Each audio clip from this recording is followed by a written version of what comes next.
আসসালামু আলাইকুম। ফিশ মিডিয়ার আজকের ভিডিওতে আপনাদের সবাইকে অভিনন্দন।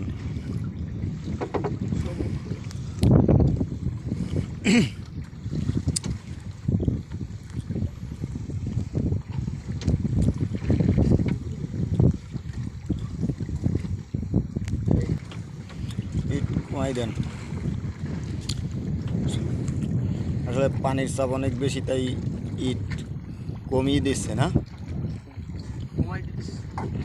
পানির চাপ বেশি, আবহাওয়া খারাপ। আবহাওয়া খুব স্বাভাবিক।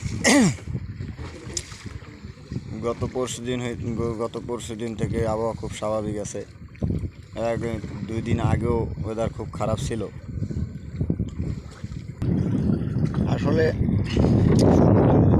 এরকমই হয়। আমরা দেখতে পাচ্ছি সামনে আরও একটা ট্রলারে জাল টানছে। যদি জুম করি, অনেকগুলো ট্রলার আছে, আশেপাশে অনেক ট্রলারে জাল টানছে।